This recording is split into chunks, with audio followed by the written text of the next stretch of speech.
All right. Let's get fired up here.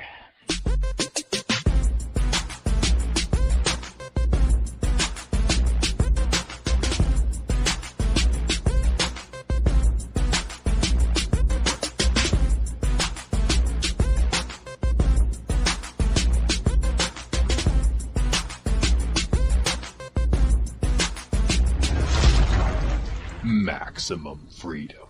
Read. Stay on target. Maximum freedom. Stay on target.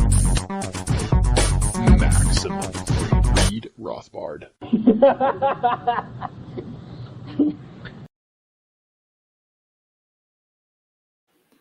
Well, hello and welcome to the Actual Anarchy podcast. This is the podcast where we talk about movies from a Rothbardian anarcho-capitalist perspective. And tonight, we're going to get into some Illuminati stuff with the Kubrick film Eyes Wide Shut. And you can find the show notes and more for this one at actualanarchy.com/230. That's 230. And before we introduce our guest for this Christmas movie that we're recording at the end of April, let's say hello to my co-host, Robert. How are you doing there? And you look like you got a little bit of sun.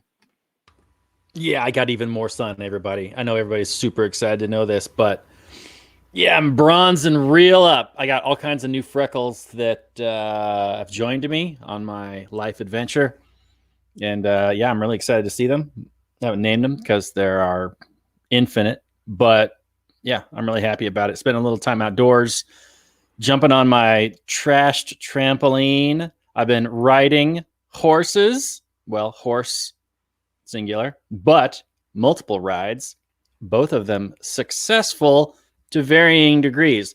I haven't fallen off, but I did get my balls kind of crushed.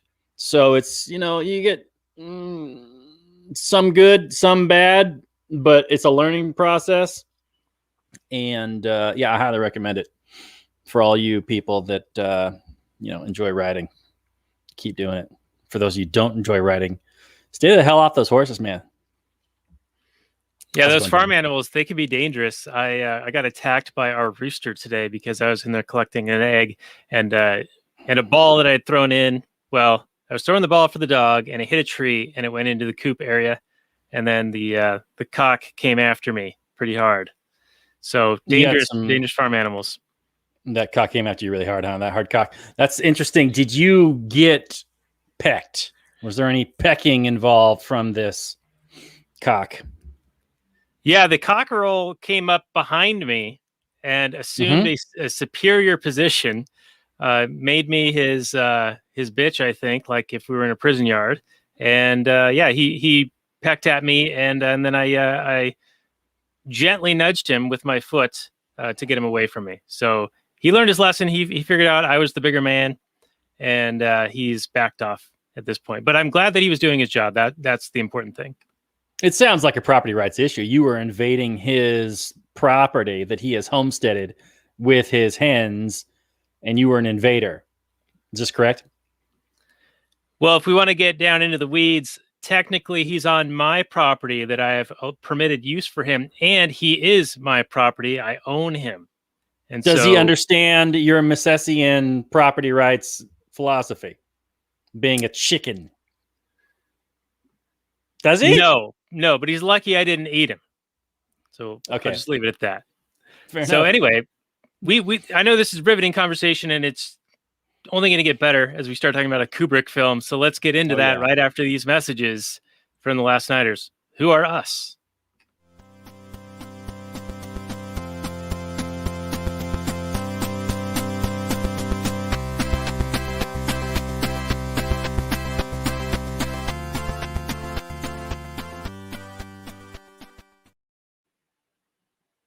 Hey everyone, it's Daniel. Oh my.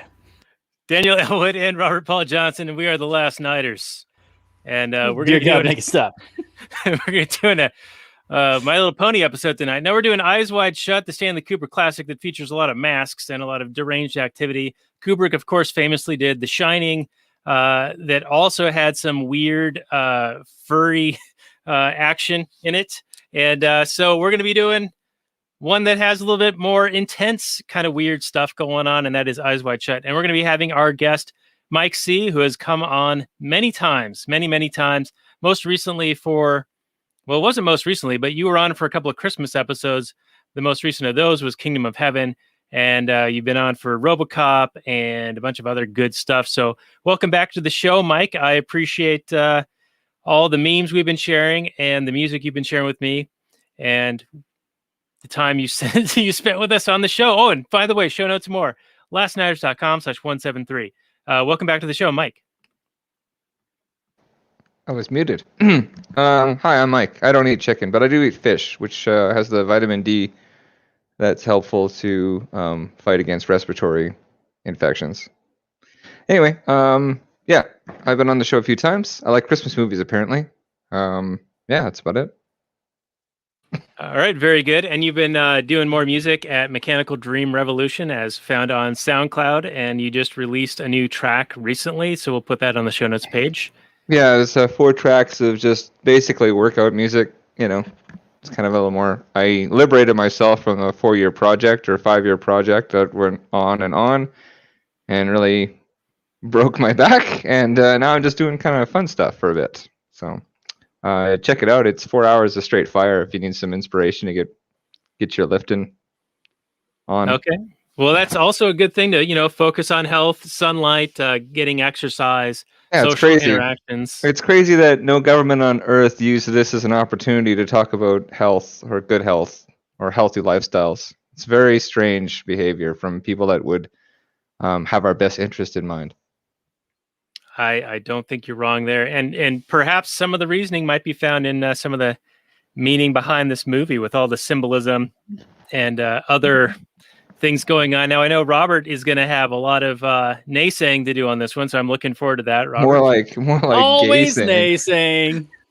He doesn't create, but I'm a destroy. big fan of Kubrick, and I consider him a master filmmaker, and he fills every scene purposefully, and there's all sorts of intention and meaning that he puts into it, but it also has a little bit of ambiguity, so that there's a subjective artistic experience for the viewer as well, which I think lends itself to a lot of fan theory and a lot of ideas of what he intended with certain things. So I'm sure, Mike, you're going to give a couple of interesting hot takes on this one. Yeah, I had my morning coffee today and just sat down with the movie with pause button in hand and made some serious notes.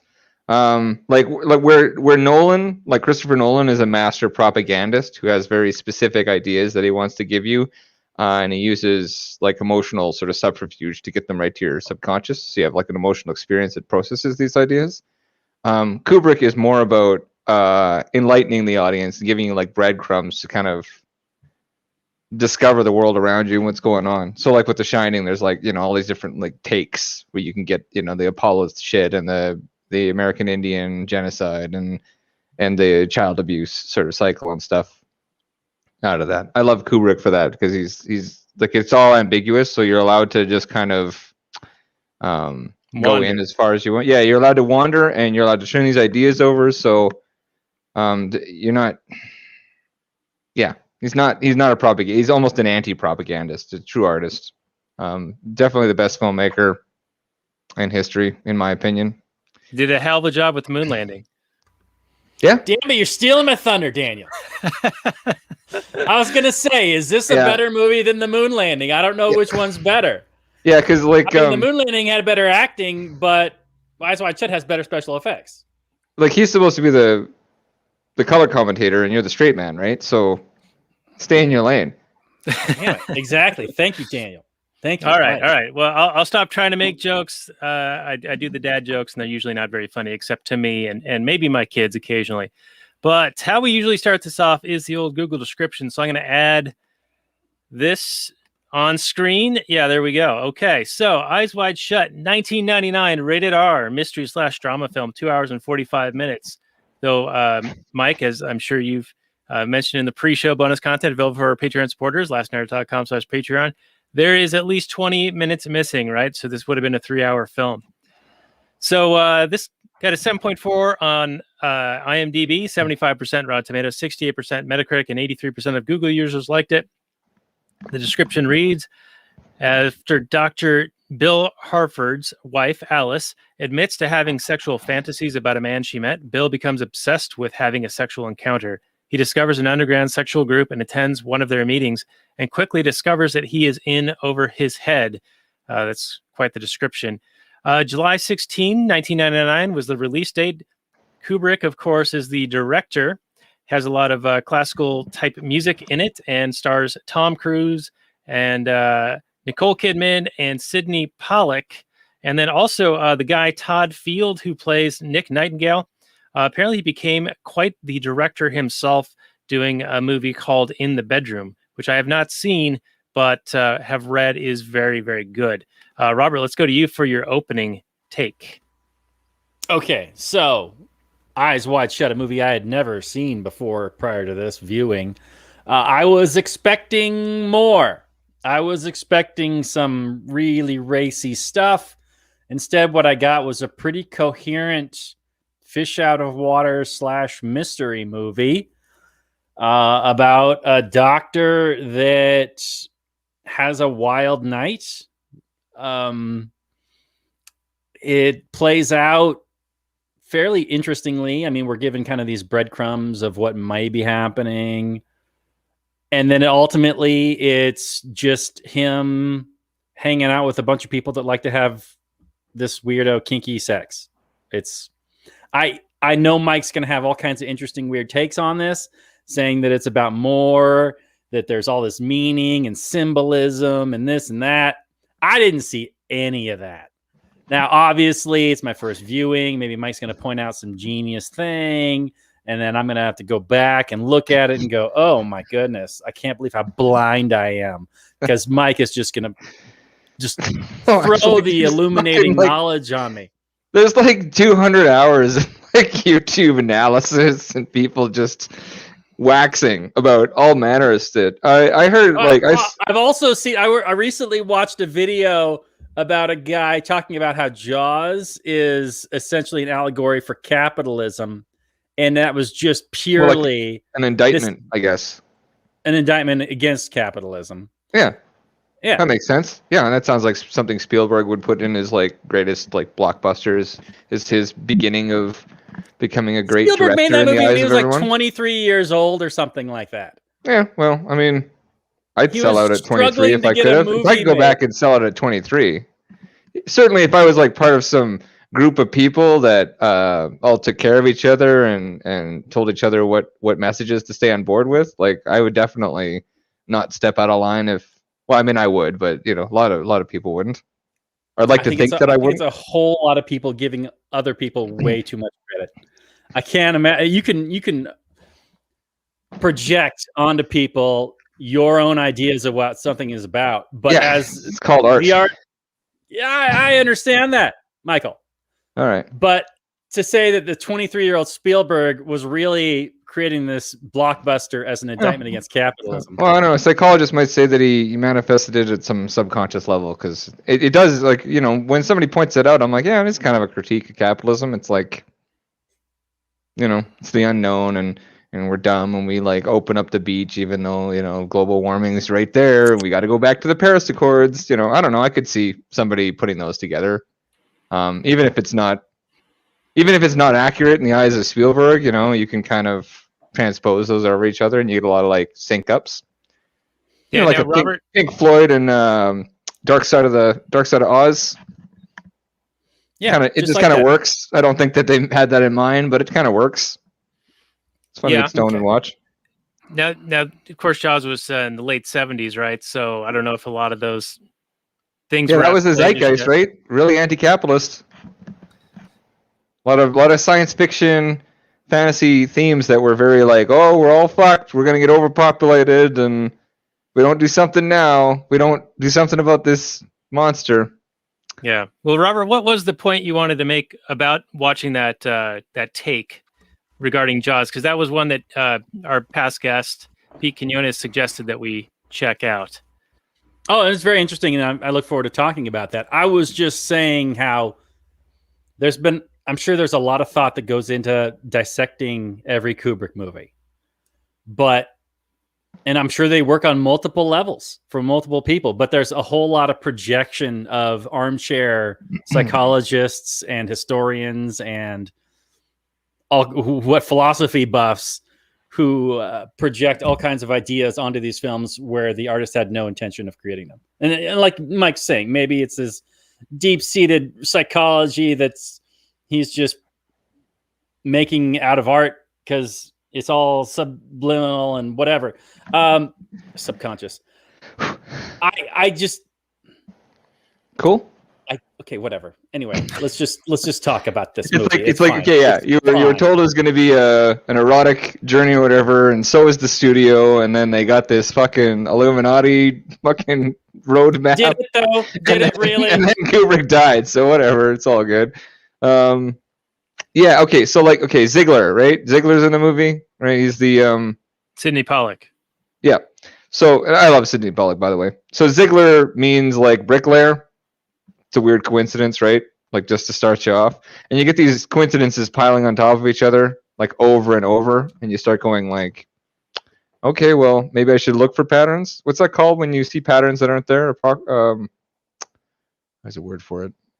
I don't have the word in my mind anymore, but anyway, so they got the brilliance of this is that it's got a lot of layers to it. Like there's very superficial layers, and you can work all the way down to as far into the sort of New World Order, or not New World Order, but like the whole like Illuminati shit that you want to get to. And I'm saying that kind of tongue in cheek, just because it's a way easier placeholder to use that than some elongated explanation every single time. I'm just gonna say Illuminati. It's just way easier, like I think Bill Burr mentioned this, like he's like, oh, all those fucking Illuminati sex parties or whatever in one of his stand-ups. So it's hit the zeitgeist, which is good, which is what he was intending. I don't know, I think the easiest thing to do is just get into the layers of it, to be honest, and like what I saw in it. Because like I don't know, there's just a lot of coincidences that are hard to write off. Well, let's start with the basics. Like, what's the kernel of the idea that Kubrick saw in the novel or novella that was the inspiration that made him want to do this for decades? Okay, so I think so I wrote down like 4 layers basically, where you get like masks at the first layer, which is like our ego and relationships, which is essentially what the novel's about. And then you get one layer sort of deep, and you sort of get into the institutions of power that affect our relationships on top of that.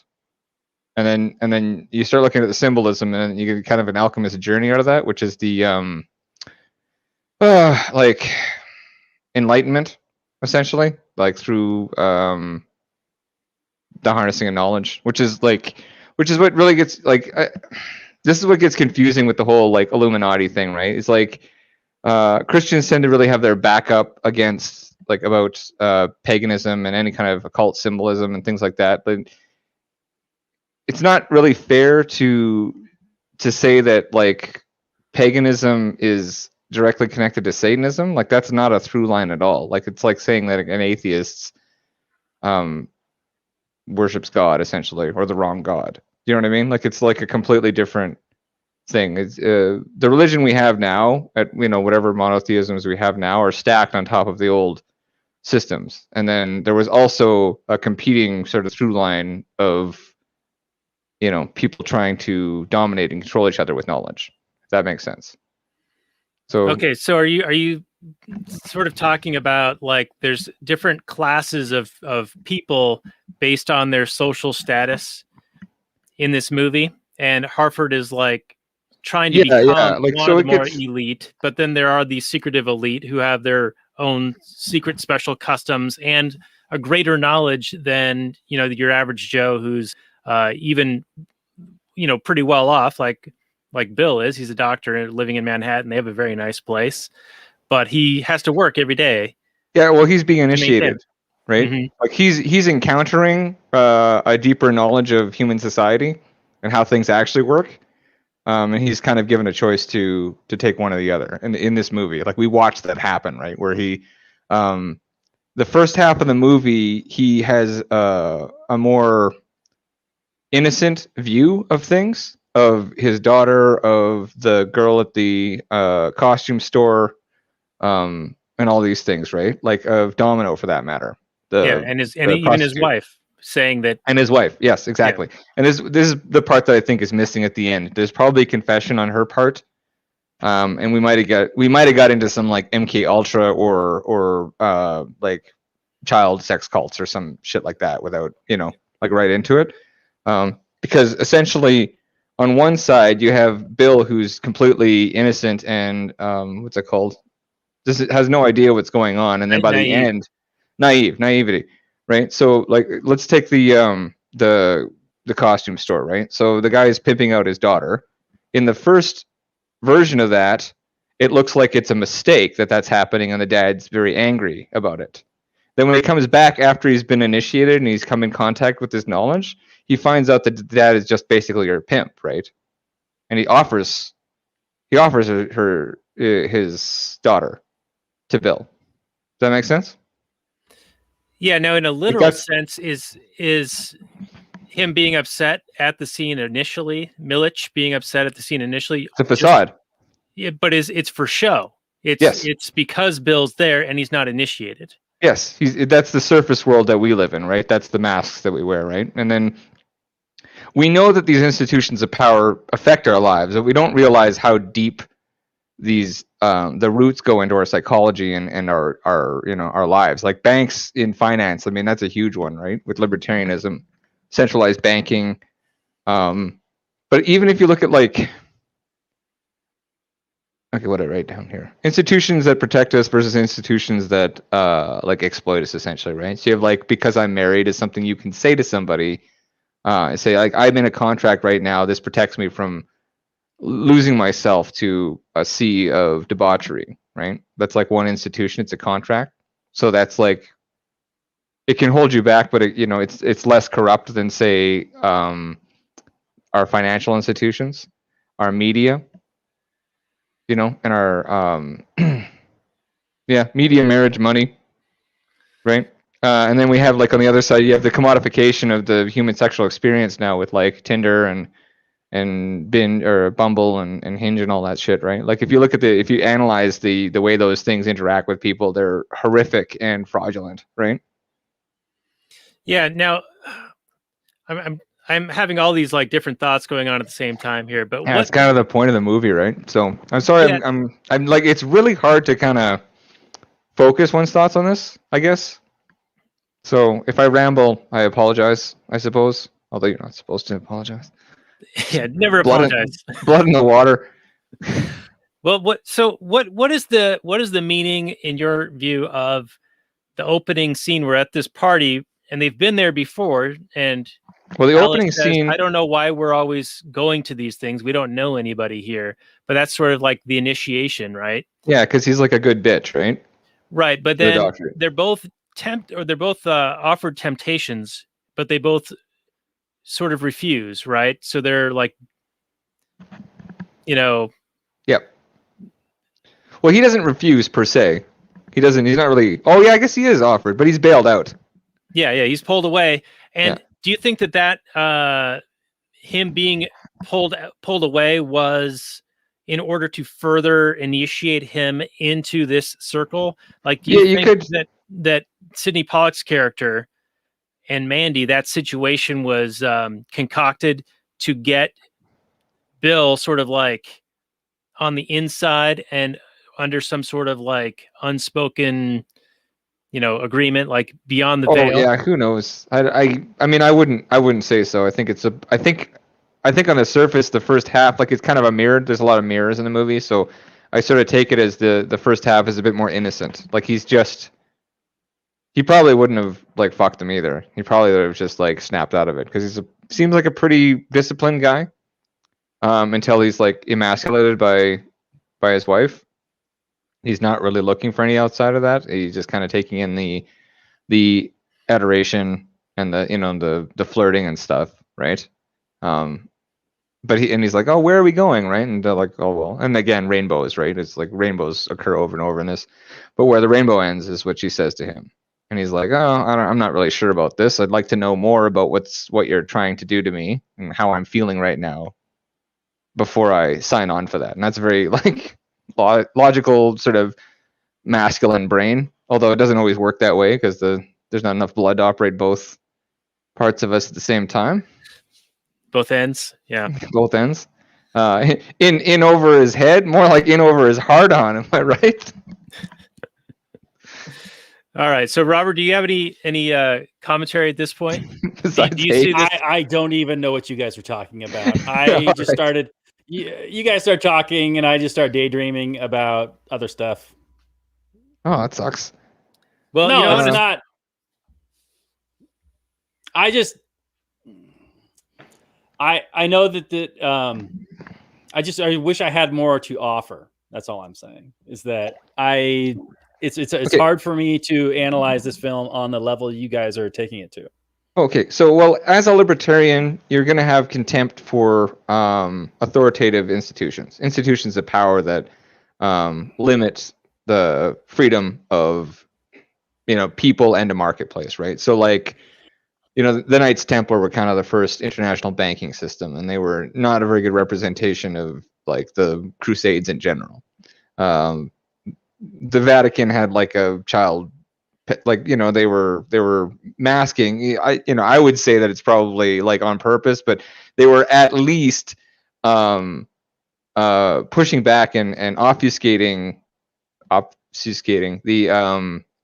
the pedophilia that was going on in the church, moving priests around and protecting people, right? So these are institutions that should be laudable that are very corrupt by the power within them, and then they affect our lives deeply. And I think that that's part of the movie where they talk about like, yeah, I guess it doesn't really connect like that though. Though it just happens to be something I think about institutions, and this movie is about the initiation into those upper levels where they're playing the game beyond the game. Like we're all trying to fucking make money in the stock market or run a restaurant or invest or whatever, but like ultimately there's people that will destroy currencies, right. Yeah. And speaking Like- of currencies, it seemed like Hartford was he represented some affluence, some money, and he Yeah. was using money to get what he wanted all over the place, and also his title of being a doctor. and He his says that name like a dozen times, and his name. Bill. Right, but when you get into those upper echelons that he encounters, they're no longer dealing with the currency of money. They're dealing in the currency of power. Yes, blackmail. Yeah, I'd say like a lot of our political systems and power structures are run on a web of blackmail, right? So like, I started investigating, maybe not a great example for us, but like some drug, getting across the border, like some sort of drug operation, and I investigate it far enough, and then I find out there's human trafficking involved, and then I found out that a senator is involved, and the investigation has to stop. And so what I'm allowed to do as a DEA officer is take down some low-level drug mule or something, and I'm allowed to put my career forward, or I can get myself murdered or shipped to Alaska to sit behind a desk or something. But like, I'm not allowed to challenge those with true power, running the game beyond what we even see, right? Okay. Is that yeah. on topic even? I was trying to provide an example that didn't have anything to do with this movie because Rob hates it. No, but I could see the parallels. Like those who attend that that secret society party. Sidney Pollack's character even says to Tom Cruise, like, if I told you who those people were, you would be scared. Like it would make you worried. And he was surprisingly courageous or stupid, really, to go to a big. But I guess 1999. That's like they hadn't seen Eyes Wide Shut because they were in the movie itself. So, Well, what did you guys take of the big fake show, supposedly, that was all about? Is the movie saying that those people were just there to have a good time and they're not really going to hurt anybody, and it's all to protect themselves from exposure? Yeah, I thought the dramatics were like ridiculous and fanciful to a large extent. Like it seemed like a dream almost. from his perspective. Like that whole situation just seemed ridiculous. But maybe that was because we were like getting through the looking glass, and it's like I think Kubrick wanted to make it seem more fanciful the closer we got to the point which we're now dealing with the fallout of all that. Does that make sense?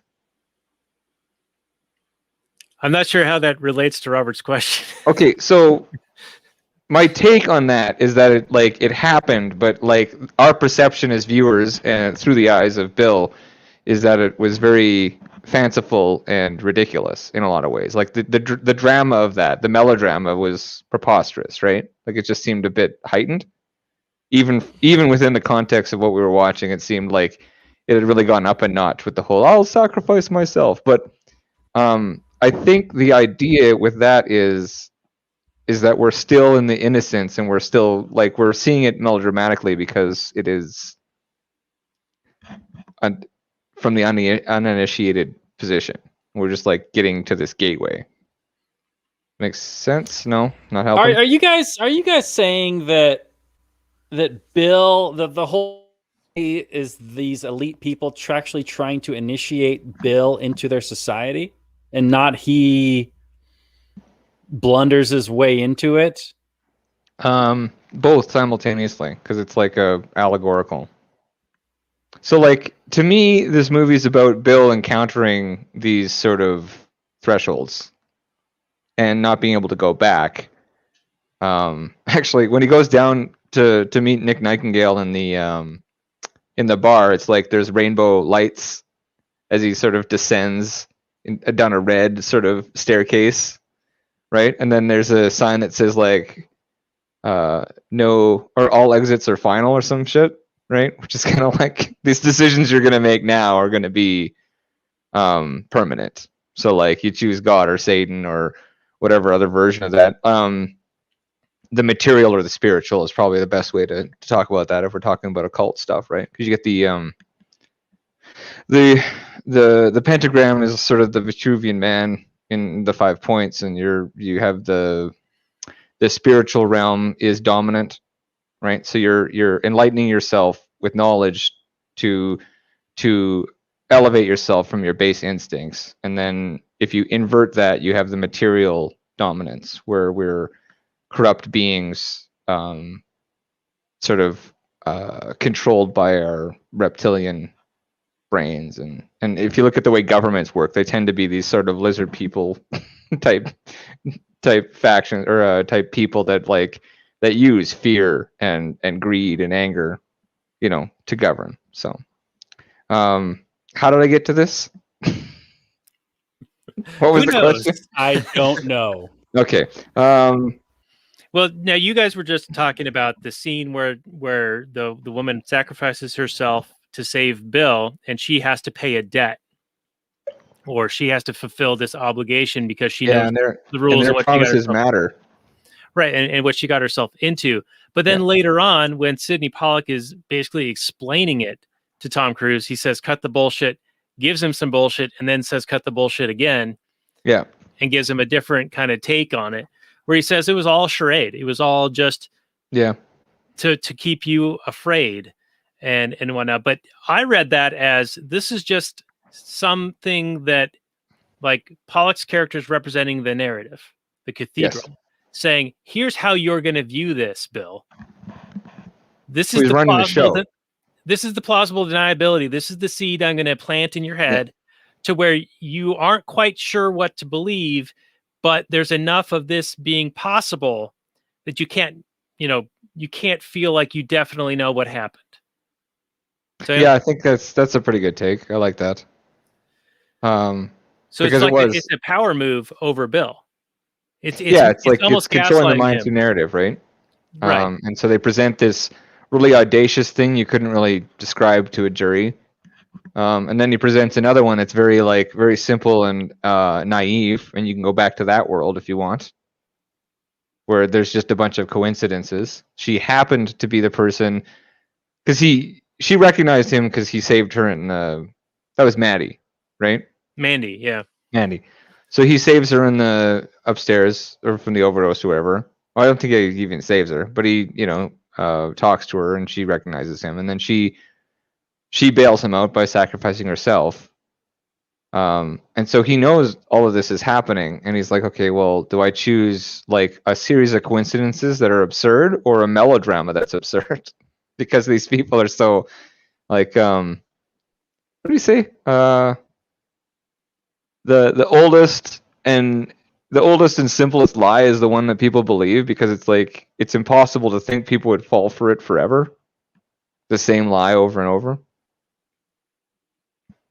Okay. You know, Like we reject the spiritual realm because it feels ridiculous, and we're told to like reject all of these feelings that we have that sort of urge us towards a more natural balance over our base instincts.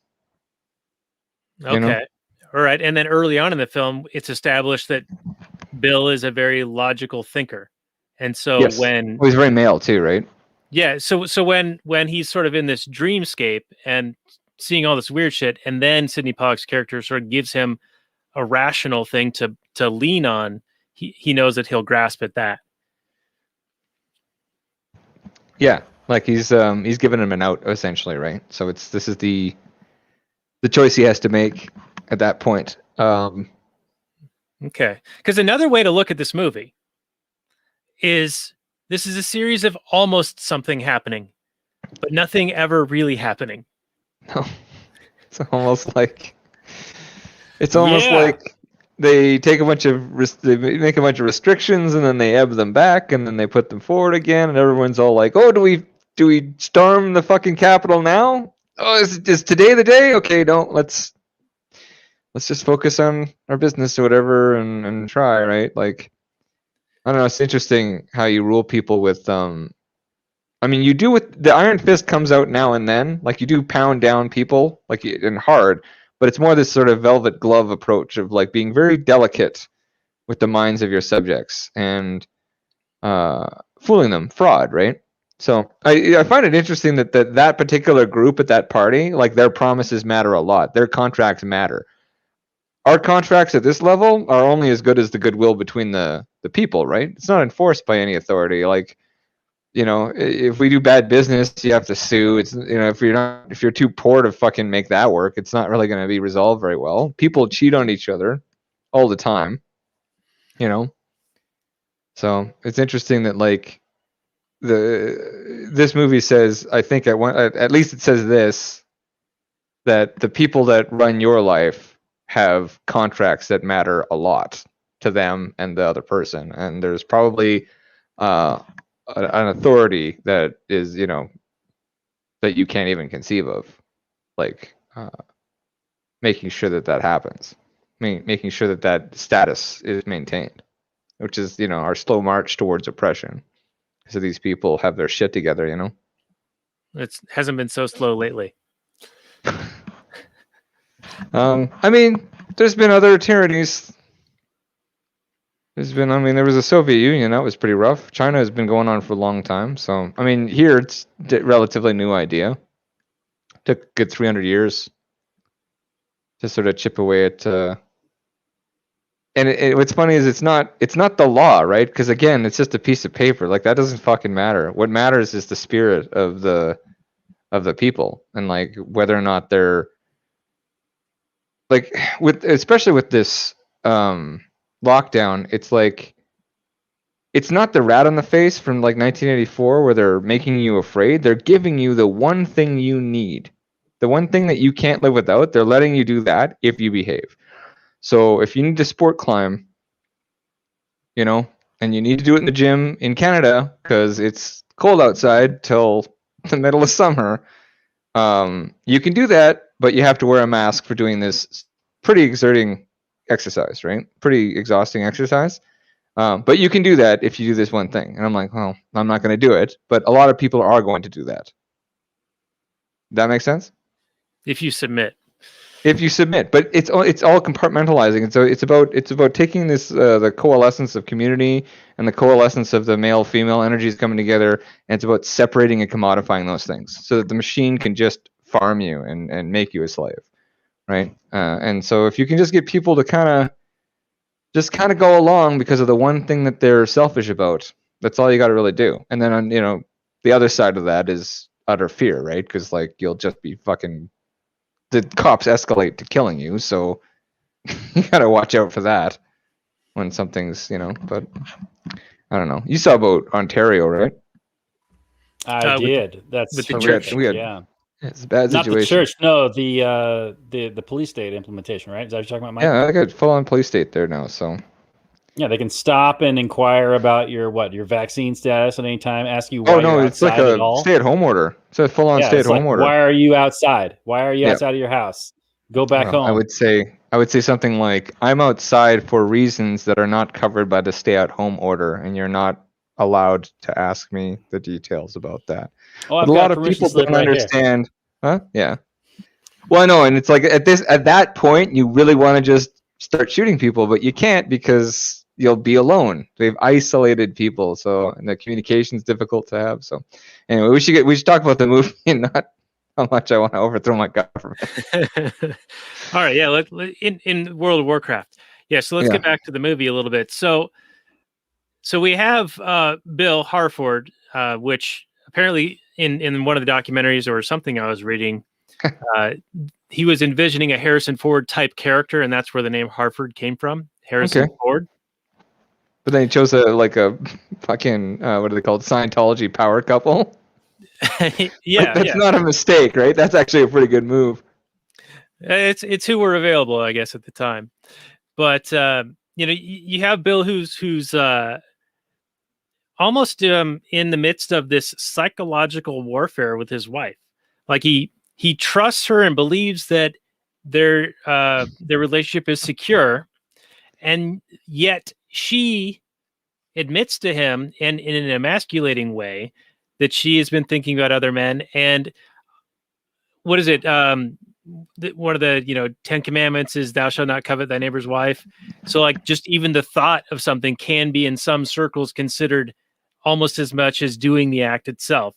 So Yeah. What I like in about this sorry. way, her thinking about cheating on him with another man is almost as bad to him as her actually doing it, and he's tormented by this. Yeah, well, what I like about like commandments and religion, I mean, obviously it's not perfect, but the concept behind it is that it's self-governance in a lot of ways. Like these are guidelines, right? Like the commandments, I mean, yeah, they're rules, but they're rules that are like, if you do these things, you'll stay out of a lot of trouble. So don't covet the neighbor's wife is a very good rule to govern yourself with, and you self-flagellate if you're sort of Spanish in that era or whatever, but it isn't like it's not enforced beyond you, which is kind of what I find useful about spirituality and religion, that we form these communities that are sort of outside of government. In fact, like that's what I mean by institutions or corrupting institutions, right? Is we form these institutions, these structures, and then like sort of God leaves them and we're just left with the structure, and the people that take over that structure are generally fairly corrupt. So we build these monuments of like a republic, and then they get taken over by the most corrupt people in history. You know what I mean? Because anyway. Yeah, because that's where the corrupt go, or the people that lust for power go. Yeah. So yeah, our relationships are at one level an egoic exchange or whatever. We have to fight between men and women. We're very different creatures. We have different winning conditions, but we do coalesce to the penultimate sort of creative practice, which is what drives our species forward. So this is like a magic that we need to be aware of. Sexuality is sort of a magical force for men and women to be able to coalesce in ways that like intellect is not gonna work.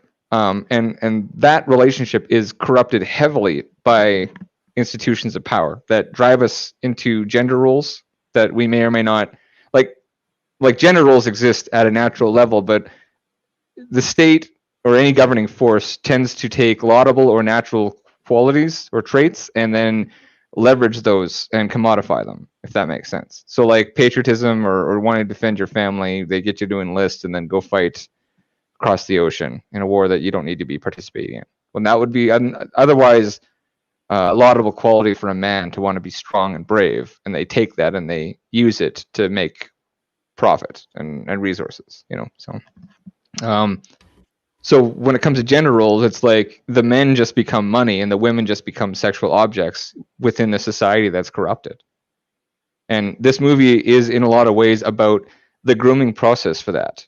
So like in the very first scene, Bill's looking for his wallet and Alice knows where it is. That's the first thing they say to each other. Right. And then Where's my money? Oh, I know where your money is. It's by the bedside table. So are you saying? and then her first line is, "How do I look?" Yes. So we establish immediately what the roles for a gender are, and then we examine how those are like both a natural state for men and women, and that's not a bad thing, but how those natural trends or traits are exploited and commodified. And then we actually end up going down sort of a pedophilic grooming ritual with the 4 stages of like Helena, their daughter, to the girl at the costume store, to Domino, to Alice, who is ultimately grooming Helena in the second half of the movie, where she's talking about a math problem that is literally just there's 2 dudes with money, which one has more money? And Bill overhears that from the other room, right? After he's become sort of aware of what's going on around him more.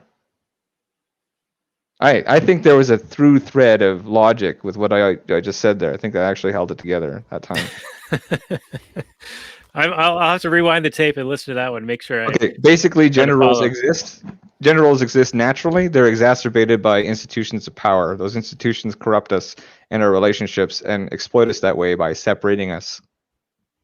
Men become money, and women become sexual objects. And this movie is also about the grooming process of that.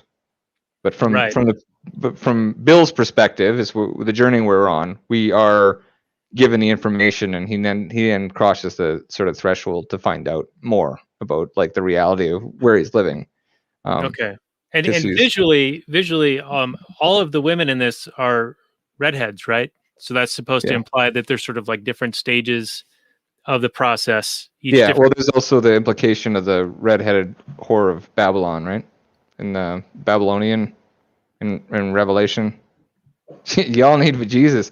You don't have to have Jesus in your heart, but you should read fucking the Bible because there's some really good stuff in it. Revelation, Babylon, is basically a one-world government state that is collapsing. It's where you get the whole 666 stuff, one world currency. All this stuff that the Christians go like, oh shit, this is happening, right? Like, because it kind of is. Right. Yeah, I've heard this many times. Yeah. Yes. So, from Babylon, you get Babylon, spelled Babalon, from the is it Crowley? Aleister Crowley? So the Book of Law, right, which is the sort of satanic or Luciferian Bible you get in like 1905 or whatever, right? It's coming up from that era, and you get kind of like their version or their perspective on these ideas, and they're all kind of pro those ideas, and like, hey, these are the good aspects of like going your own way and renouncing God and seeking only the material, So that's another good read too, right? Because it'll give you a perspective on sort of how we got to Rules for Radicals over a 100-year period. Okay, I'm sorry. You're dumbfounded again. Okay, so what did I say? So Babylon, right? It's in the Boney M song sometimes. So you get the redheaded whore of Babylon, and you have the 4 stages. So they're all the same person, and they are the cycle of corruption for women, and how women becoming whores corrupt man's path of enlightenment, and make us seek only material instead of spiritual growth and a connection to God. Does that work? I think so. I think so. You're going to allow it? All You right. didn't get that the way, I Rob. just You were feel like, not woefully interested in that unequipped. idea. I just feel so unequipped to have this conversation right now. I Fair don't know. enough. I watched a movie about a guy that went to some freaky sex night thing, and I mean, obviously, there's a Shots. whole lot going on in the world. And Okay, what if history. I made this one weird note? I noticed. I was like, I had this weird thought. I was watching the orgy scene for the third time today. Just kidding. I thought that it was shot pretty tastefully, to be honest. Like, they wanted to portray that there's a bunch of like just buck wild fucking going on. But they did like kind of a slow pan, and they kind of they hit as much as they could without detracting from the fact that it's this like debauchery. So You know what's going on, but it's yeah, not like you have a crack. very good idea what's going on, but they don't show you a lot of like. There's no penetration on. You know what I mean? Like, I don't know. I felt like he did as well as he could to convey exactly what he was trying to, without I don't know, making going- it pornography. For an R rating, I don't know. It all felt really, really tame. Like you're saying, it was very artfully done. It felt like it was just like you're walking into some rando. Like I think you see more crazy stuff going on at any random like sex club in the United States than you do at this No, yeah, 100%. high-powered. But you would know, see it all. You're not debauched being thing. told what to look at by a camera, right? I felt uneasy by the eroticism of it. I think that's what he was trying to make me feel, is like, this is fucked up and weird. Like, you know what I mean? You should acknowledge that this is like possibly arousing, but also realize that like this is some path, and you're on a path, and you should be as conscious as possible while that's happening. Is what I got out of it. But yeah, I wrote down this though. I wrote down that a strip club is essentially a synthetic version of what we saw in that orgy. Like, we see a very similar sort of commodified version of that heightened sexual ritual in a strip club, which I'm not saying that there should be laws against them. I'm saying that, like, if I go to a strip club, I am very aware that there's a possible corruption of my soul that might occur if I stick around too long. Do you know what I mean?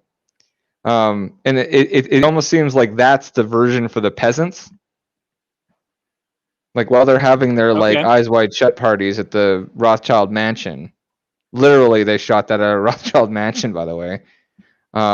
You know, the peasants get like kind of a facsimile of that, a mass-produced copy where there's no sex magic. There's only the commodification of the desire.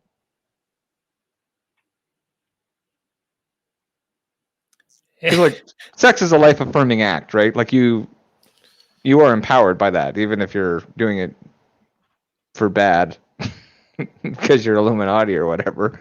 Like, there's a magic to it, right? Yeah, now this So isn't. I'm told. I'm saving myself. This isn't like a situation where they're all doing these things to sort of hold each other to account. Like I've heard Alex Jones talk about some of the Bohemian Grove stuff, where they'll do things to each other to have dirt on each other, to hold each other in a pact of sorts. Yeah. A pact of silence. But with the masks in this one, where nobody knows who is who.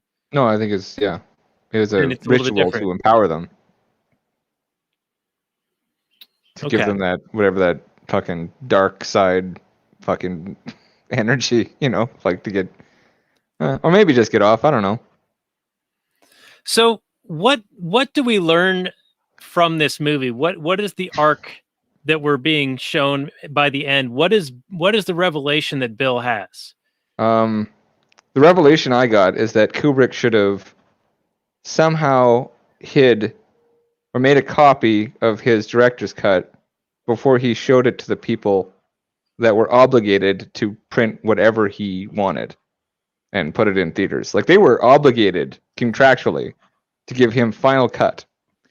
And so there's really only one solution if this guy's like calling you out on your okay, sorry, in answer to your actual question, not just, make a copy and mail it to yourself or mail it to somebody you trust. I get so you get the alchemist journey, right, which is the path of enlightenment. So you can with the knowledge that you have, you can learn to insulate yourself from the corruption, and you can seek to renew the strength in your relationship through honesty and connection like that. And sex is, you have to realize that it's a magical sort of act, and like and realize the power in it, and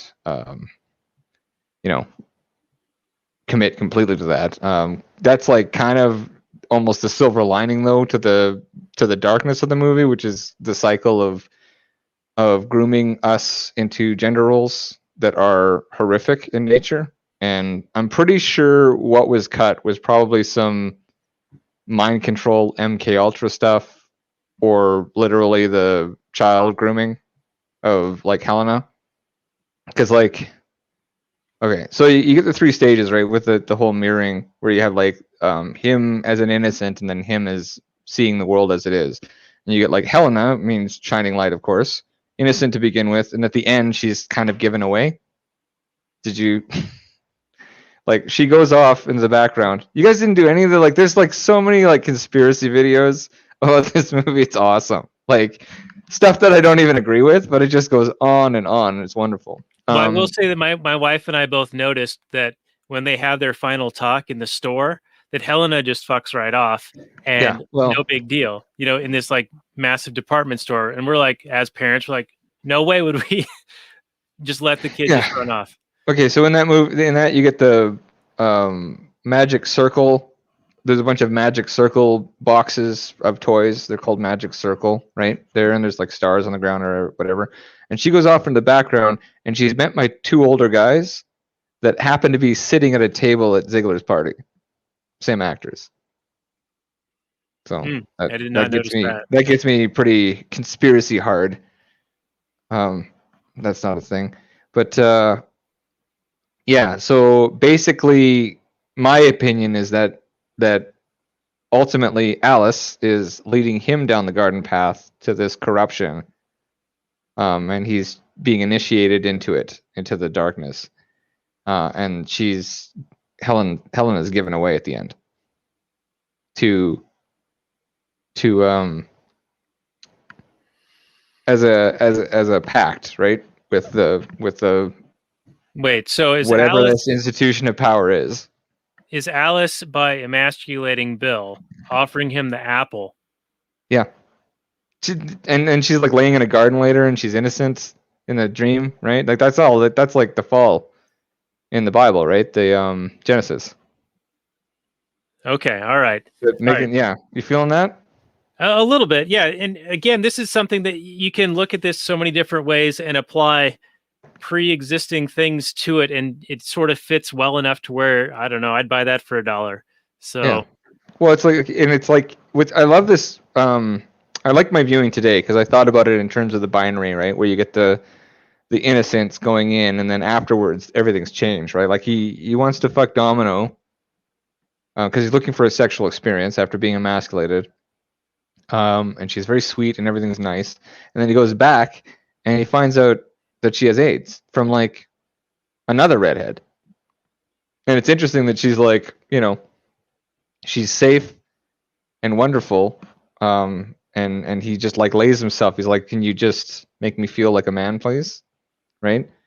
And then at the end he comes back, and it's like she's got the worst thing ever. You can't have that, right? Like this is basically the they got my conspiracy hairs standing up at the back of my head too, with the whole like AIDS, like, if they got a cure, if it's even real or whatever. I'm sure it's real, by the way. I'm not suggesting it's not. I'm just saying I don't think that the people at that sex party are worried about AIDS. Do you know what I mean? right, yeah. And there's also some ambiguity about who is that masked woman at the sex party who saves him. Was it Domino? Was it Mandy? Was it somebody else? And we don't discover until near the end that it was Mandy there, most likely. Yeah. I actually derailed you again. I'm really sorry about that. No, it's okay. I'm sure I had this most amazing point to make, but now it's gone.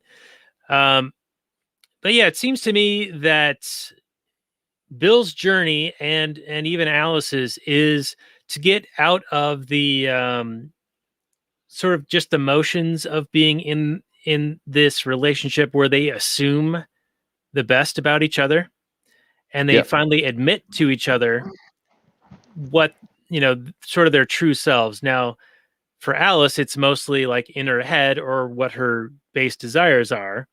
And for Bill, it's because she was pushing him away and emasculating him that he wanted to go and viscerally do something to, I don't know, like, if you're going to, accuse me of this, then I'm going to go and do it. I think, well, honestly, I think it wasn't the accusation so much as the meanness, her cruelty. Right. But by the end, they've now like awakened to the fact that their relationship is far more important than just going through the motions. Yeah, 'Cause it's so been that, like, tested. that's where the last line is, like we should fuck now, right? So if you take it as a positive where they're reconciling, then it's about getting back to the coalescence of their sort of sexual energies, right? And no longer taking each other for granted. Yeah, and no longer viewing each other in an innocent way, and accepting the reality of the other person as a human being with all sorts of terrible sort of visceral needs and desires and a lizard brain inside there somewhere,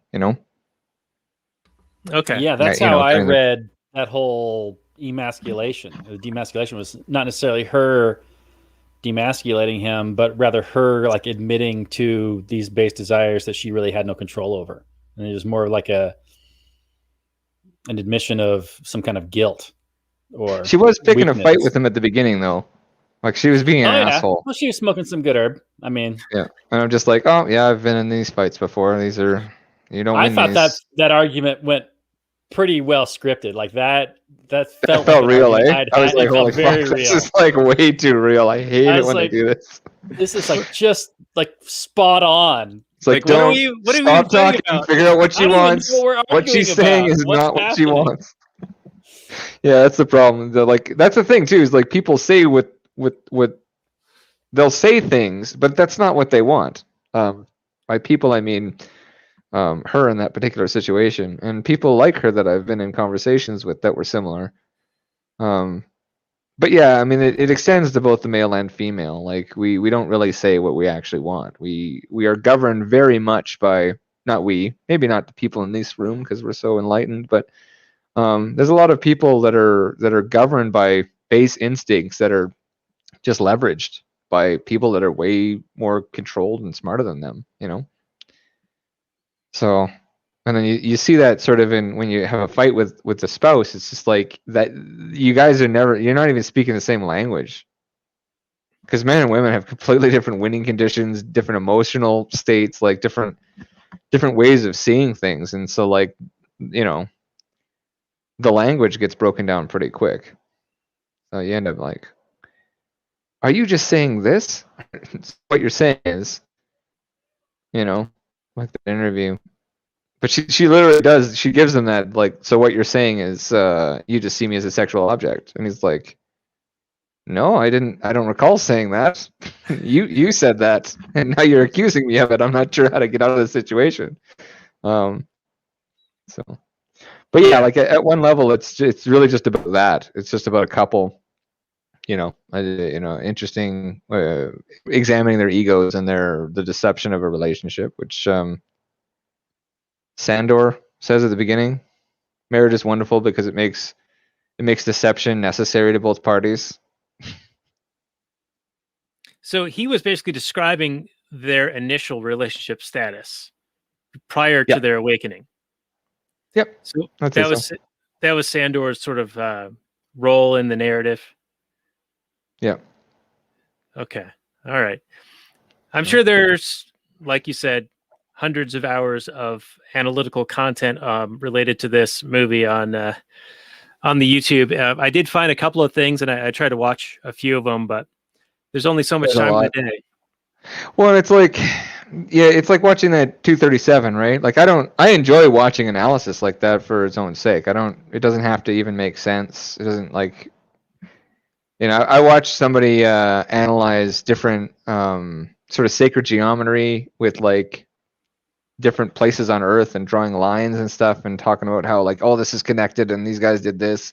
And then out of nowhere, he starts talking about how like the Ark of the Covenant has a mini black hole in it, like out of the blue. And I'm like, wow, this guy he's really in his own world, but I'm just going to keep listening because it's a really interesting story, It's not that David Wilcock guy, is it? I don't. Oh no! Oh fuck! I love that guy. It's one of my favorites. Because he's not like he's just completely like, yep. I talked to an alien, motherfucker. What do you think of that? Yeah, my wife and I, we were watching Ancient Aliens a couple of Oh, months that guy's awesome. Absolutely rad. Now he'll describe in detail a conversation he had with like the Draconians. So I mean, more power to him. I don't believe him, but I mean, I kind of do. He spins a fine yarn. Yeah, I mean, like I believe Mad Max, Fury Road. I believe Tolkien.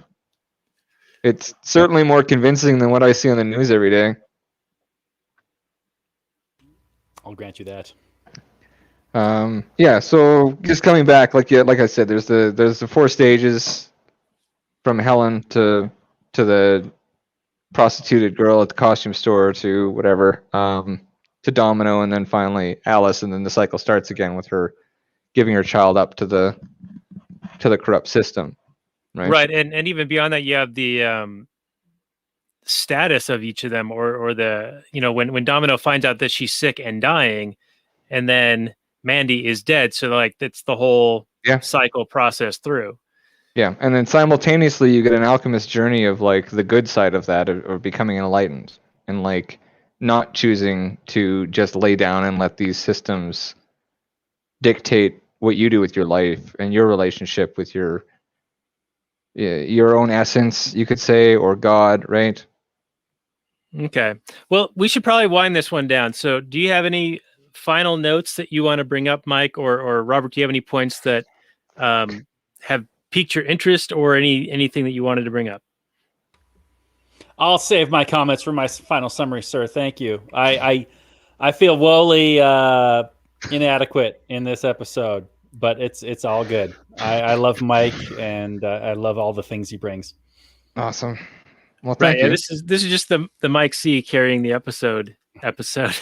Well, I mean, you gave me a choice between this and I think like, I don't know, G.I. Joe the movie or something. And I was like, I think I'll go with Kubrick's Swan Song. Do you want mine next? Yes. Is that the plan? All right. Well, we didn't cover rainbows, which is God's promise. It's the splitting of light into its components, so it's essentially like a representation of science as well. There's probably some 33rd degree angle shit that I haven't looked up, but I wouldn't be surprised if the whole masonry thing was connected to it. Where the rainbow ends, there's actually a shot in there where he used lens flare, like literally have a rainbow sort of curve into the pelvis area of the two players on screen, which I thought was interesting. But essentially, this idea of the rainbow, aside from being like the promise of not flooding us again, is the reaching up to the heavens, like trying to be more than just an animal. That's where man is sort of stuck, is trying to not be an animal and trying to, like, we can't be gods. We get fucked over every time we try to do that, but we can elevate ourselves from these base instincts, which I find is interesting. And a rainbow is formed by like light and water sort of together sometimes. So I was thinking about the firmament and all that biblical stuff, but I wouldn't want to get into that too much. But rainbows are like a huge part of the movie, and it's like chasing the rainbow is like kind of the corruptive side of it, and just sort of dissecting the rainbow and sort of like using it as a guidance is kind of maybe the good side of it, if that makes sense. I think that he's pretty abstract with it, so it probably sounds like I've just smoked a joint and I'm talking to another sophomore in college, but I just wanted to touch on the rainbows real quick. And like I said, the whole thing is about these sort of two divergent paths that a human can take to, succumb or overcome. I'll jump on that for just a little bit. So with the rainbow thing, especially when Bill's talking to the two young models at the party, and they want to take him to the end of the rainbow where there's the pot of gold. I think they make that joke, She and means that's her vagina. right. Or it also means because at that time Bill is striving to be more wealthy and successful, like those who are at the party, Which would and get so him more. more pots of gold. Uh, but that's not really what's going to make Bill happy. What's going to make Bill happy is finding the enlightenment Yeah. in that symbology of the rainbow. So it's not making it all the way to the end. But Yeah, that was kind of my more take. elevated. Yeah, that's where I sat. But I'm like, I like the binaries. I like the non-binaries too. Don't come to my house and arrest me. But I like the binary nature of it and the possible sort of divergent paths of like good and evil. And I said this before about the whole machine that needs our creative energy, so it separates us into individuals and commodifies our sexual experience, our intellectual experience. Anything artistic is, commodified and ground up, right? We don't really. Yeah. So yeah, I like this idea of like the alchemist path is understanding this world and being able to not be dominated by these base instincts and the people that would leverage those versus those that would chase greed and base instincts and form cabals of evil that, and then they find their place in this sort of hierarchy and just fuck over anybody that's beneath them. Okay. Sort of And then two possibilities there. And then he actually finds the gold by striving for the enlightenment by Yeah, the building- treasure was our friendship all along. The friends we made along the way. All right. I think we're torturing this enough. So, Robert, why don't we go to you for your final summary and review? And Sex of Fidelia. Okay, that's smart. I like that. so, why don't you give us how many passwords out of 10 for your rating that you'll give this? Okay, so Eyes Wide Shut. My review, I think it's going to sound real dumb. I'm obviously the odd man out on this episode. I heard all of what Dan and Mike were talking about, and I could see it from a certain perspective. You could see all this stuff in there, and more power to you. I'm certainly not afraid, or I do enjoy my own deep dives into things I find fascinating, of course. And if people find this particular piece of art fascinating, go on, dive right in and find all the meaning you can out of it. Absolutely. It's going to enrich your experience. Me as this first time Rube with his country hick eyeballs, I just saw a well done story about a guy that has kind of a weird night. It seems to me that this whole movie is much ado about nothing. Nothing really happens. Not a whole lot. Pretty much everything done seems to be done consensually. Maybe not with the daughter. We don't understand how old she is, but even then, the father pimping her out, the costume store guy, is obviously creepy at best. I didn't see any of the Bill and Alice giving up their own daughter. Maybe I wasn't paying close enough attention, but I didn't see any of that. And I didn't even see them necessarily being groomed. I saw two characters at the end not going and exploring that any further, not seeing that world, more strengthening their own relationship instead of them getting into some kind of kinky lifestyle or anything like that. I know I'm examining this from a very base, dumb level, and I'm okay with that. This is fine. I'll leave it to the other expert guys to examine it on a more esoteric level. I did enjoy this film quite a bit. It's fairly well done in terms of just the storytelling, like the mystery of what's happening, and you can leave it up to, it's very ambiguous. So, you're going to see different things based on your own life experience and whether you think a character is telling the truth or not. There's no a whole lot of physical evidence presented that's going to prove one character to be a liar or not. So you're left up to your own understanding and your own reading and analysis of what's happening in the film. So that's a lot of fun. I could see why this movie is analyzed from infinite angles and explored on the internet for decades and decades, and I'm sure will be continued to do so.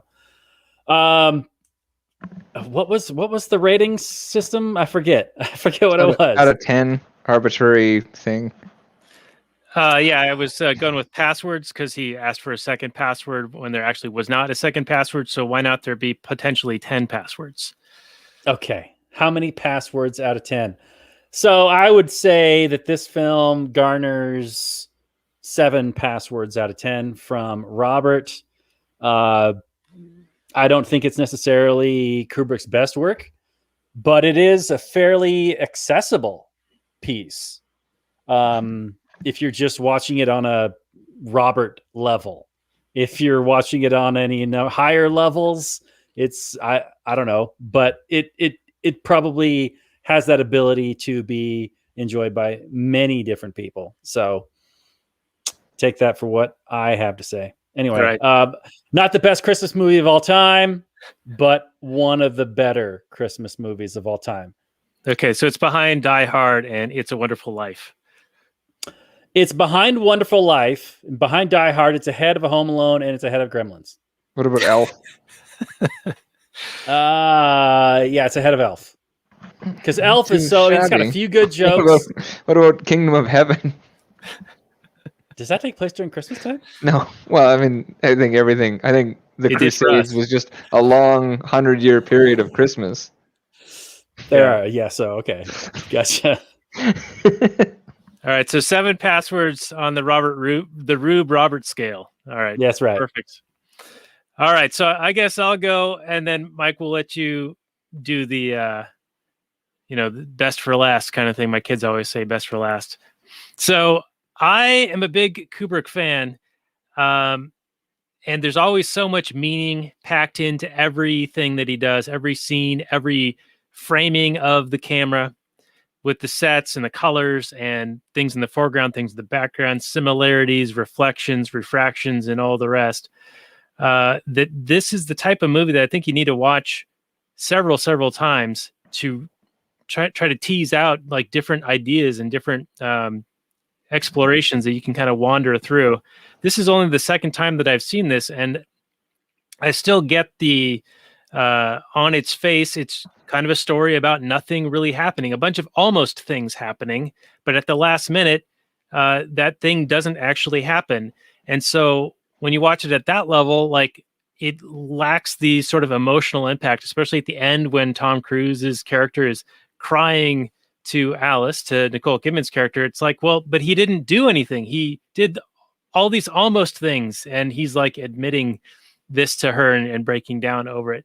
But when you look at it on a little bit of a deeper level, and I tried to keep up with our guest Mike a little bit here, then I can see that there is more like going on psychologically within these characters and in this study of their interaction that goes beyond just what we're presented with this story that's almost a story about nothing.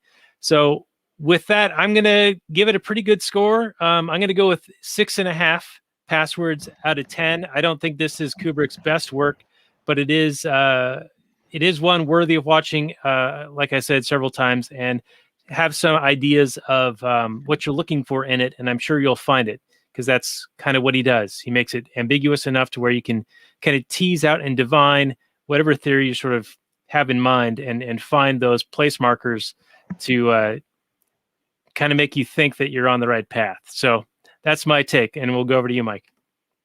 Okay, yeah. If you don't think this is a 10 out of 10 film, then hashtag restore the Kubrick cut, I suppose.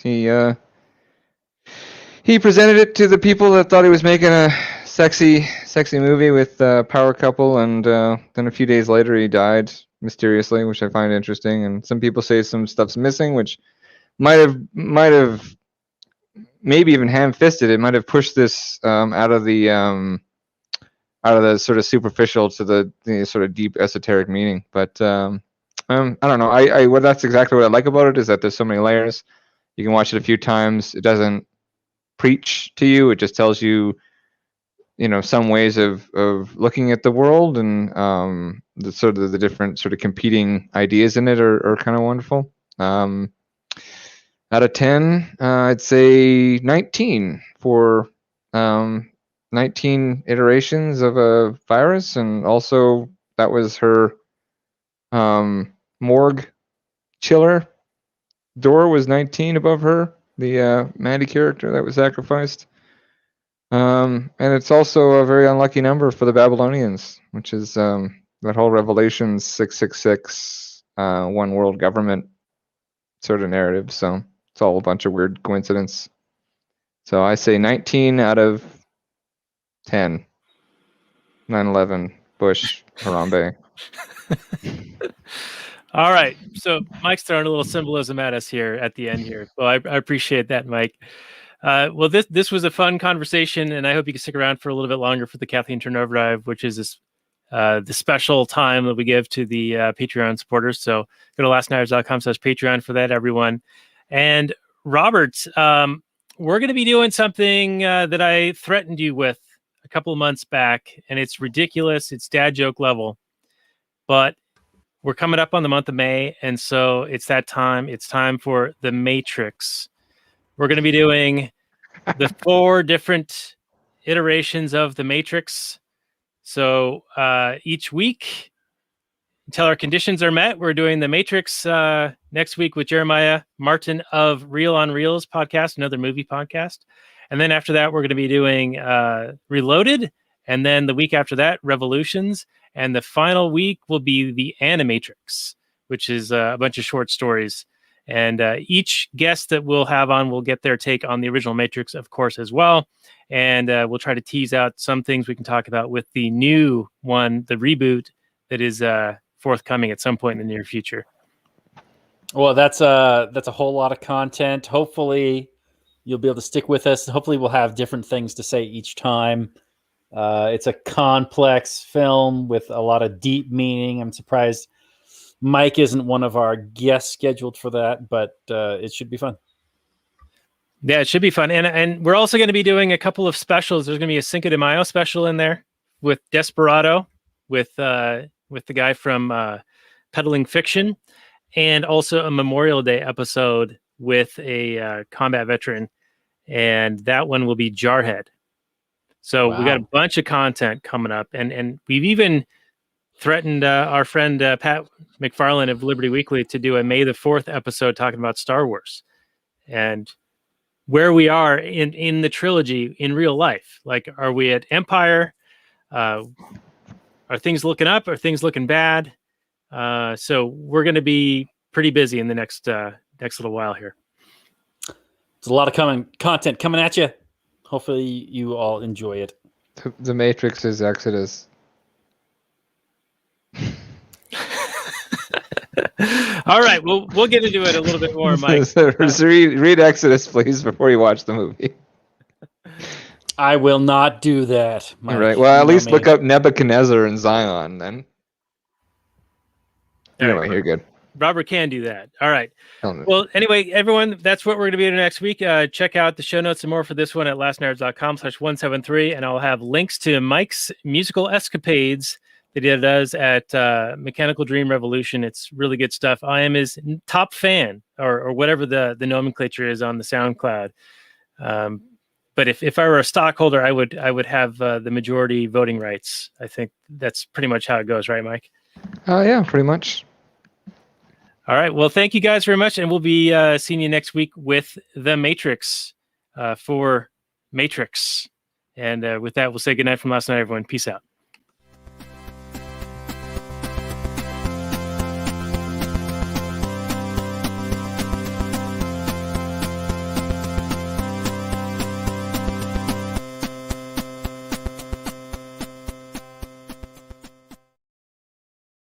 All right, and just a couple more minutes on the Actual Anarchy podcast, just because we still make this sandwich here. Robert, I was wondering if you had any different expectations going into it? I know when they promoted this film, it was supposed to be promoted as this hot Hollywood couple doing steamy sex stuff. And so it caught a lot of people off guard when they went to go and watch this movie in theaters when it came out 21 years ago. Did you have a similar, I think you kind of mentioned this, but this did not go with your expectations, even though you knew it was a Kubrick film and you knew that, he'd always be doing weird stuff, right?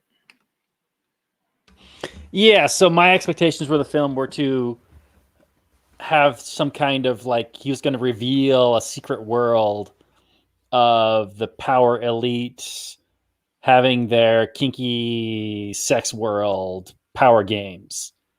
And I mean, I guess on one level you could kind of read it that way, but it more seemed like, yeah, people like to do kinky stuff, and this is about the tamest kinky stuff you could ever imagine. A casual, and I mean a casual browsing of any porn website, and you're going to see stuff way more out there than this. I mean, obviously you don't get this guy's a Rothschild and this guy's whatever that you're going to get here. But I don't even know if that really changes a whole lot for me. So what if you happen to be having sex with some Rothschild guy? Does that do it for you, or is that somehow immoral? Are you saying that? I mean, I remember the whole time this left was really getting upset when there's a power dynamic difference between two people having sex. That there's always an oppressor, and someone's always an oppressed or a victim, and one's an attacker. And if there's Louis C.K. was jerking off in front of people, that he couldn't do that because he inherently had some more power than this other female comedian he was doing it in front of. We're all adults here, and just because somebody has the power to offer you wealth and power in exchange for doing a thing doesn't mean you have to do it. You're being offered something. You can say no, and you're not a victim. Wait, are you saying that the people should starve then, Robert? Because they're not Am I willing allowed to to talk get during this part? Okay, this is a question to me, Mike. You just need to just hang on, just a second. It's Yes. just Marxism, right? Marxism. That's just what they're doing. It's just Marxist horseshit, isn't it? With This the whole Louis power CK stuff? dynamic The power horseshit. crap. Yeah, it's just. Yeah. I mean, it's just garbage. It's Cain and Abel. It's just fucking Marxism rebranded yet again because it just won't die. It's like an infestation. Gotta nuke the fucker from orbit. It's the only way. Right, but that's why I'm saying that this movie was a whole lot of nothing. One person will look at it. One person will look at it and say, "Ooh, these evil Rothschilds, they're having sex with prostitutes, or these lower class people, or people with less money and influence, and that there's somehow some evil power dynamic going on." When in reality, it's a bunch of people getting off. Okay, so this is basically the limitations of sort of libertarianism, and at the same time, in a lot of ways, the Christian philosophies, because they're susceptible to, how in Rules for Radicals, you hold rules for radical your states enemies to their principles. Yes, right. So that's exactly the problem, right? You end up with this situation where oh, well, Google's a private company. It's yeah, that's fine, right? Yeah, pornography should be legal. Strippers and prostitution should be legal, but it is probably a good idea to examine how that affects your psychology, aka your soul. You know what I mean? Is this a corrupting act? Is becoming addicted to drugs, alcohol, sexualized or pornographic sexuality or pornographic imagery in every single facet of our industry, cars, everything is all just it's all pornographic and it's all like a vicious attack on your brain, and you know, you could call that the soul if you want. Is that good for you? I'm not arguing whether it should be right or wrong. I'm just saying, like, is it good to sleep with like 100 people? I mean, it's fun, maybe. I wouldn't know. I'm saving myself for marriage, but well, it's fun. I'm just to ask saying, that like, it's not. question, and you're right. You're right. Libertarianism doesn't necessarily have an answer for that. It's a very limited Well, no, because philosophy. it's not spiritual. It's not examining the implications spiritually, and I'm just using that as kind of a placeholder. Sorry to interrupt you. No, that's perfectly fine. And so I think that's the question, is that it's kind of a different field. Like, I like the minutia of like rights and things like that, but often like the reason I focus on propaganda is because we're spiritually weakened. There's no masculinity, and that's ultimately what's going to insulate us from these sort of corruptions and protect rights in general, right? Because like nobody's firing any bullets yet. Nobody's like, there's not enough businesses open that I can go and support these businesses, you know, that are opening against lockdowns and things like that. There's nothing I can really do at that level because like, we've just been sort of weakened over time by indulgence and corruption. And so I think it's really good to examine, you know, our spiritual needs as well as our, you know, just basic finance and shit, right? Because like, yeah, I mean, it's good to buy Bitcoin when it's cheap, and it's good to invest and diversify and understand markets and stuff. But ultimately, like, they control every aspect from the very top to the very bottom because they beat us to the high ground. And when you have the high ground, there's just nothing you can do about it. That's a Star Wars reference. I know. You make some fair points there, Mike. You make some. It's just very important. It's just very important for the ideals and the principles that you want to succeed to be examining. You know, is this good or bad, right? So because we gotta do a lot of the heavy lifting for people that are just wandering around jerking off like 10 times a day or whatever, filling their bodies with Coca-Cola. You know, and they're block voting against us, right? So, I mean, I'm not I don't believe in democracy, but everyone else seems to, and they all decided together that my opinion doesn't matter because there's 9 against 1. You know, like how a gang rape is ethical because if everybody votes, it's like 90% affirmation, right? Sure. All right. Is that a terrible analogy?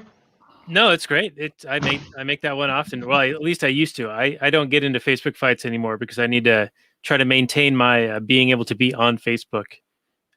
People like two wolves and a sheep deciding on dinner. People find a little more palatable, but I'm not really interested in your comfort when you're arguing about what I'm allowed to do and not do. Yeah, it's like we're losing a spiritual war. We're not like. It's like libertarianism is actually on their side because like a bunch of security guards showed up at a bunch of grocery stores in my area, and they're demanding that I wear a mask to go grocery shopping now, and they're like, we're a private entity, and I'm like, oh, you're all fucking libertarians now? Like 5 years ago we were talking about baking the cake, forcing Christians to bake like dick cakes or whatever the fuck they wanted. You know, it's like, okay, now we're all in favor of these rights, right? And I'm like, well, neither one of these extremes is actually correct. Like, even if we want to get to an anarchy place, we all like that business signed on. It got a business license. It operates within the purview of a government. So, and I can argue the laws that it's breaking based on that. So either they reject the authority that they are that they've subjugated themselves to, or they don't, you know, like I don't get it. But like, yeah, suddenly all the businesses are all in favor of property rights, and that's only when it's Google and Amazon and everybody towing the line. It's never in favor of the small businesses or the individual sovereignty. So yeah, they hold us to our own standards, and we can't do anything about it. Right. When it's the restaurant staying open in spite of the lockdown, it's never, well, they're a private company that can do what they want. It's never the gym that stays open and thumbs their nose at government, well, they're probably company that can do what they want. Oh no, they're It's killing just your when- grandmother. Sure. Yeah, it's so, asymmetrical for sure. Yeah, so I mean, like, Coca-Cola's fun to drink for about 3 sips, and then after that, I want to throw it away, and that's what I do. I just drink half a can, just chuck it out because They still have those little short. that actually short helps the cans? market, huh? They have those little short cans still, like 3 ounce. That's what I need, man. I just want like one delicious, how, like that first sip is just like ecstasy. It's like crack, right? Coca-Cola And then after that, poppers. you're like, this is fucking poison. Don't do this anymore. Yeah, pornography. Like, I'm just saying, it's weakened us. I read I have a copy of the Boy Scouts handbook from like the 50s, and it doesn't say like masturbation is forbidden. It just says you don't want to tire yourself out or wear yourself out because you may need you to be at your best at any given time. And I thought that was really good advice for a young boy who is. I didn't get that book when it was in the 50s because I wasn't around then, but I do remember discovering masturbation and it being a focus for my life for a little while. So, and it's true. It's true. If you can find discipline and whatever spiritual guidance you need to get that, that insulates you from these terrible, terrible people trying to take all your shit. Yeah, so you became a bit of an enthusiast for a while. Yeah. No, and I mean, certainly addicted, but I'm totally not addicted anymore. All right. Well, I think we should wind this one down. This has been a little bit of extra bonus content for everyone on the Actual Anarchy podcast. Oh, shit, yeah. We're going to get into the actual Kathleen Turner Driver. We do talk even looser than this right after this. So go to actualanarchy.com/230 for the show notes and more for this one. And join us next week for our take on the Matrix with Jeremiah Martin of Reel on Reels. And we will see you guys all then. And until then, maximum freedom. Peace out.